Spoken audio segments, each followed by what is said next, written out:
Leave it to me to take something that's pretty serious and turn it into something that's a little bit tongue-in-cheek. Today, we're going to talk a little bit about funeral arrangements. Nobody's died, don't panic. Welcome to My Goat Shed Life. My name is Lynn.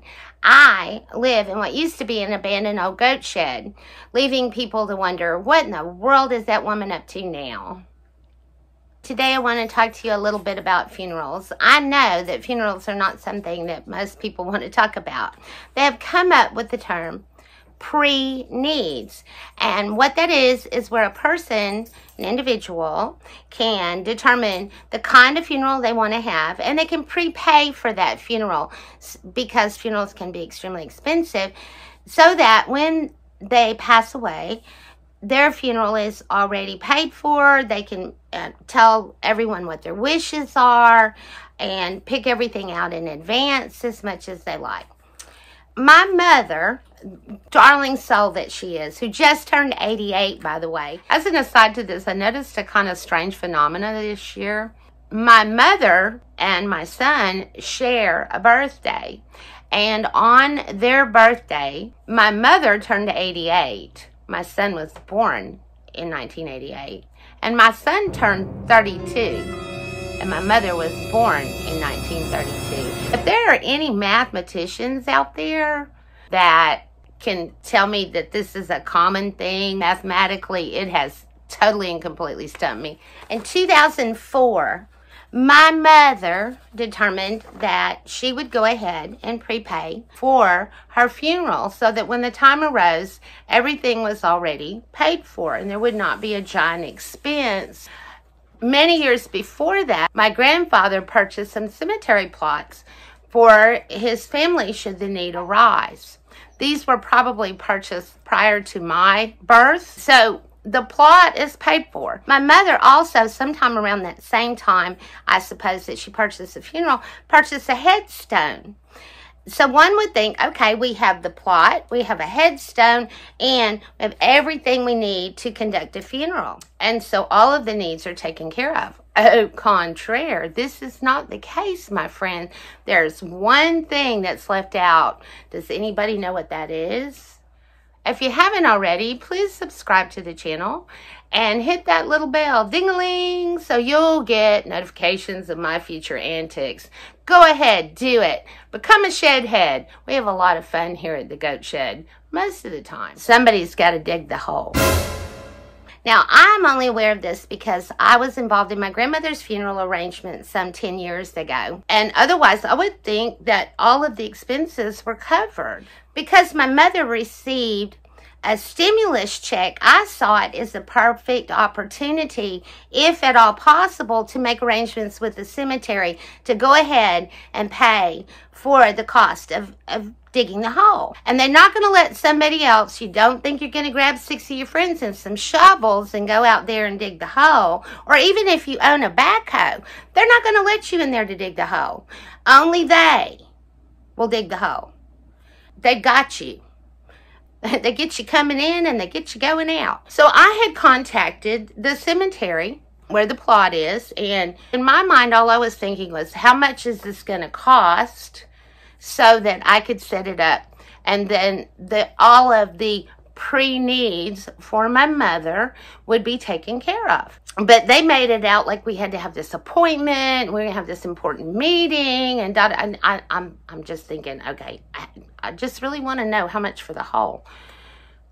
So I talked to this young lady. She was very pleasant, very professional, and we started to talk, and I had to send her the information with names and the like so that she could actually find the cemetery plots. After she sent me emails describing and gave me a little map of the plots and written down who is where, my grandmother, my grandfather, my father, and my aunt's husband are all already buried in those plots. there were 8 spaces. My mother's is, of course, spoken for beside my dad, and my aunt's is spoken for beside her husband, leaving 2 plots. So we get on the phone, and I was talking to her, and I told her that my mother had purchased this funeral from a funeral home in town, and she said, oh, well, I hope that she also purchased a vault, because a vault is absolutely mandatory. Well, at this point, I had not looked at this contract in some time, and I started to kind of panic, and I thought, oh, gosh, you know, depending on how much the whole cost, if we have to buy a vault too, is there going to be enough money that my mother has to be able to pay for all that? Okay, where did I put the contract? I've got to find the contract. I did after I got off the phone with her. By the way, the vault was paid for. It's in the contract. After we talked about that, she said, oh, and look, there are 2 plots left, and you could have one of those. And I'm thinking, she's trying to bury me. No, ma'am. I said, I just really don't plan on taking up any real estate after I pass away. I live tiny. I live in a tiny space. I believe in making a smaller footprint on the earth. At that point, I mentioned, that I would probably just be cremated, and that they had probably seen a rise in cremations, especially with the rising cost of funerals. And she said, oh, yes, ma'am. And we have these places that even if you have your ashes scattered somewhere, that you can actually purchase this little place, and we set up a little memorial for you over by our chapel. And now she's trying to sell me things. First it was a vault, and then she was going to put me in one of the spaces, which would mean, more money in their pocket to have to dig another hole, or maybe perhaps plan an entire funeral. And now she's trying to sell me on, even if you get cremated, we can make sure that you're memorialized somewhere forever. And she went on to say, even with the urn, sometimes it seems several generations later, where those kids are not attached and have no real memory of the deceased, that they just really don't take good care of the urn. And I thought, my mind works like this. I kind of smiled to myself. I didn't say this, but I thought, okay, so what you're telling me is 3 or 4 generations from now, when Whimsy is, not even a memory, somebody's going to come in with a big bouquet of roses and go, we need a vase. And somebody jumps up and goes, hold on. Sorry, great Whimsy, and run outside, dump out my ashes, and use my urn for a flower vase. Okay, that's cool. I'm good with that too. It seems really important, at least if you're in the business, to memorialize and make sure that this person is immortalized in everyone's mind forever. After all of these conversations and these rabbit trails, I finally said, I really just need to know how much this is going to cost.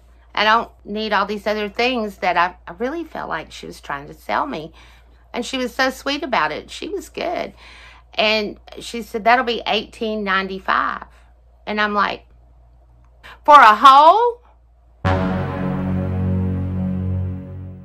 And she said, oh, no, ma'am, no, ma'am. There are other costs involved. I mean, we open the grave, and then we close the grave, and then we maintain the ground, and we keep the records forever.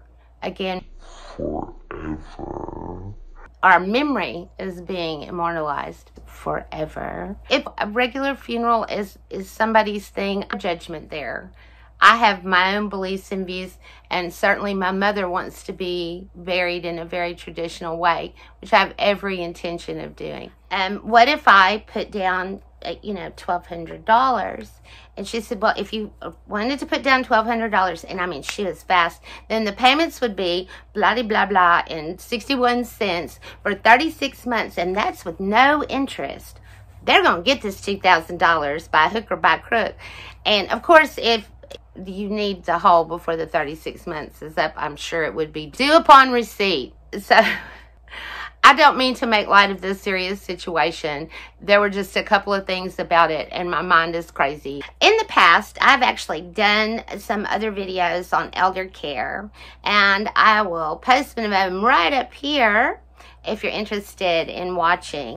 There are a lot of things about aging and taking care of the elderly that they really just don't warn us about, and decisions that have to be made that sometimes can be difficult. Maybe they should tell us in high school and warn us about it.